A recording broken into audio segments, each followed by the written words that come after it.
Welcome back நேர்களே. So நிறைய விஷயங்கள் படத்தை பற்றி பேசிகிட்டு இருக்கோம். இது ஒரு கிட்ஸ் ஃபிலிம் அப்படின்ற மாதிரியே தான் கொண்டு போயிருப்பாங்க. ஆனால் நிறைய சென்டிமெண்ட்ஸ் உள்ளே இருக்கும் இல்லையா?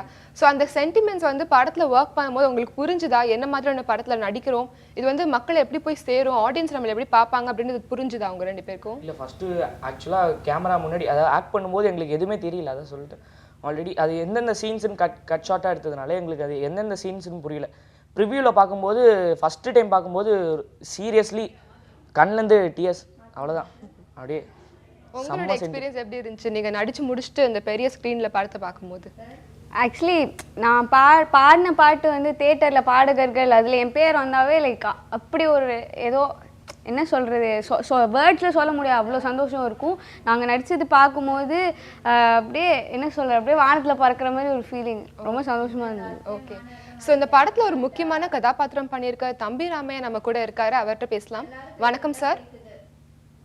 நல்லா இருக்கீங்களா? நல்லா இருக்கேன் சார். ஸோ வந்து இப்போ அழகுக்குட்டி செல்லம் படம் வந்து நல்ல ரிவ்யூஸ் வாங்கிட்டு இருக்கு. படத்தில் வந்து உங்கள் கதாபாத்திரம் பற்றி சொல்லுங்கள் சார். முதல்ல அழகுக்குட்டி செல்லம் என்ற கதையை தேர்ந்தெடுத்த ஒரு விஷயம் என்பதே எனக்கு ரொம்ப பிடிச்ச ஒரு விஷயம். ஏன்னா ஒரு தனியார் நிகழ்ச்சியில மிகப்பெரிய ஒரு அற்புதமான தயாரிப்பாளர் அப்படின்னு ஆண்டனி இந்த அழகுக்குட்டி செல்லத்தினுடைய தயாரிப்பாளர் பேர் வாங்கினது.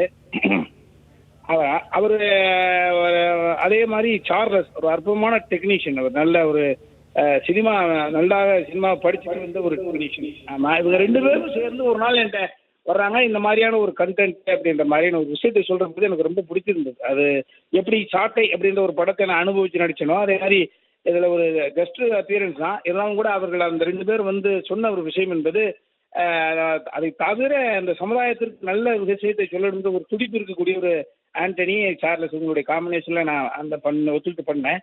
உள்ள போனதுக்கு பிறகு என்னை கையாண்ட விதமும் அவர்கள் சொன்ன அந்த அந்த கதாபாத்திரத்தின் மூடு, ஒரு குறிப்பாக அந்த இன்ட்ரோடக்ஷன் சீன்லாம் எனக்கு ரொம்ப பிடிச்ச அற்புதமாக வேலை வாங்கியிருந்தார். அது எக்ஸ்பிரஷன்ல நீங்க அந்த டைலாக் புரியுற மாதிரி நடிக்கணுன்ற மாதிரி சொல்றது ஒரு சின்ன சவாலாக இருந்தது. அதை தாண்டி இந்த படத்துல என் சகோதரன் கருணாஸ் அவர்களுடைய புதல்வன், அவர் அற்புதமாக பாட தெரிஞ்ச ஒரு பாப்பா அதுல இருக்கு, நல்ல அந்த சரி மறந்த பேரு. இந்த குழந்தைகளோட ஒரு டிராவல் பண்ற பொழுது, குழந்தைகளோட இருக்கிறதே ஒரு தெய்வத்துக்கு பக்கத்தில் உட்காந்துட்டு இருக்கிறதுன்னு சொல்லுவாங்க. அந்த மாதிரி குழந்தைகளோட இந்த டிராவல் பண்ணது, அந்த படத்துல நடிச்சது ஒரு இன்பமான ஒரு அனுபவம். ஓகே. ஸோ சார் நீங்கள் சொன்னீங்க அந்த நல்லா பாட தெரிஞ்ச பாப்பா யாழினி இப்போ நம்ம கூட இருக்காங்க, அவங்க கிட்ட பேசுங்க சார். ஸோ யாழினி சொல்லுங்க சார் என்ன சொல்லுன்ற. அங்கிள் எப்படி இருக்கீங்க அங்கிள்? நல்லா இருக்கேன்டா தங்க, நல்லா இருக்கேன்டா. நீ இப்ப என்ன நடிச்ச பொழுதை விட இன்னும் கொஞ்சம் வளர்ந்துருப்பியே? ஆமா அங்கிள், 2 வருஷம் ஆச்சே. ஒரு குரலுக்கு நான் அடிமை இப்ப. நாம தேங்க்யூ அங்கிள். ஆமா, சில பேர் அழகா இருப்பாங்க, அறிவு இருக்காது. சில பேர் அறிவு இருக்கும், சில பேர் அழகு இருக்காது. அழகும் அறிவும் கலந்த அற்புதமான பிள்ளை. கடவுள் ஆசீர்வாதத்துல பெரிய பெரிய பெரிய பெரிய இடத்துக்கு நான் வந்துகிட்டே இருப்பான். Thank you so much uncle. அதே மாதிரி படத்துல வந்து முக்கியமான கதாபாத்திரம் பண்ண ராஜேஷும் இருக்காரு, அவர்கிட்டயும் பேசலாம் சார். Hi uncle. தம்பி ராஜேஷ், சௌக்கியமா? சௌக்கியம் அங்கிள், நீங்க எப்படி இருக்கீங்க? நல்லா இருக்கப்பா, கடவுள் ஆசீர்வாதத்துல அன்புல நல்லா இருக்கப்பா. உங்க வாய்ஸ்ல கேட்டு ரொம்ப நாள் ஆச்சு அங்கிள். ஆமா, பரவாயில்ல. உங்களோட பேசுறதுக்கான வாய்ப்பை அமைச்சு கொடுத்த இந்த நிகழ்ச்சியினுடைய என்ன சொல்றது இன்சார்ஜ் அவங்களுக்கு ரொம்ப சந்தோஷம்ப்பா. குழந்தைகளோட பேசுறது ரொம்ப சந்தோஷம் தானே. ரொம்ப நன்றி சார். ஸோ மக்கள் வந்து ஏன் இந்த படத்தை பார்க்கணும் அப்படின்னு நீங்க சொல்லுவீங்க? ஒரு 3 பாயிண்ட்ஸ் சொல்லுங்க சார். படம் ஏன் வந்து மக்களுக்கு ரொம்ப முக்கியமான படம் அப்படின்னு சொல்லுவீங்க?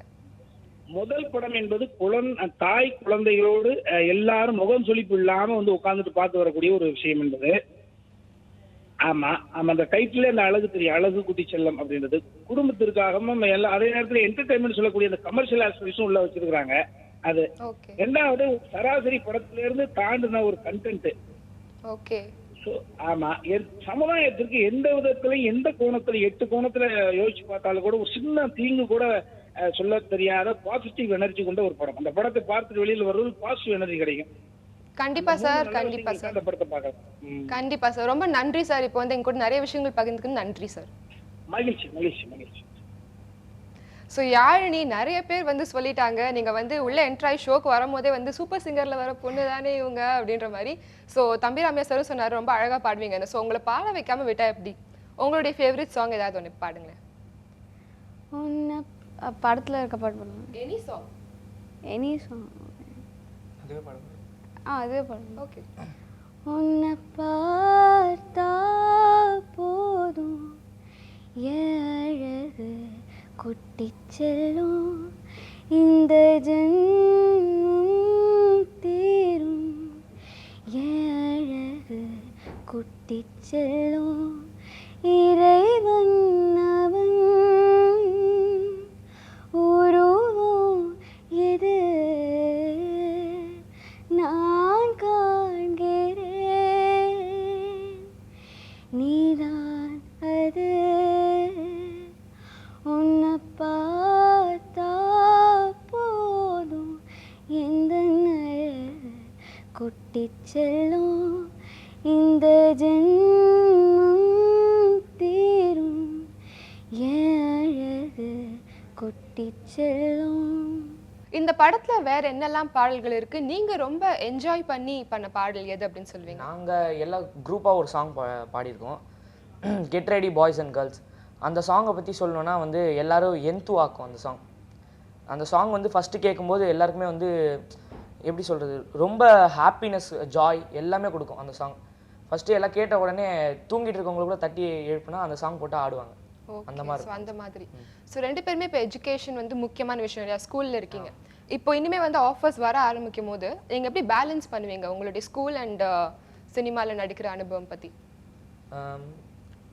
ஆக்சுவலி மோஸ்ட்டாக வந்து அவங்க சான்ஸ் கொடுக்குறவங்க கிட்ட ஒரு ரெக்வஸ்ட் பண்ண வேண்டியது. ஸ்கூல் ஹாலிடேஸில் கொஞ்சம் கூப்பிட்டா கம்ஃபர்டபுளாக இருக்கும், ஸோ வந்து ஆக்ட் பண்ணுறதுக்கு ஈஸியாக இருக்கும். ஓகே, ஸோ யாழினி நீங்கள் என்ன பண்ணுவீங்க? எனக்கு ஆக்டிங்கில் இன்ட்ரெஸ்ட் இல்லை, எனக்கு பாட்டு தான். பாட்டு ஏதாவது பாடணும், அதுக்காக ஸ்கூல் டேஸில் வந்தால் கூட வந்து ஸ்கூலில் நல்லா என்கரேஜ் பண்ணுவாங்க. இப்போ வரைக்கும் என்கரேஜ் பண்ணிட்டுருக்காங்க, இனிமேலும் என்கரேஜ் பண்ணுவாங்க.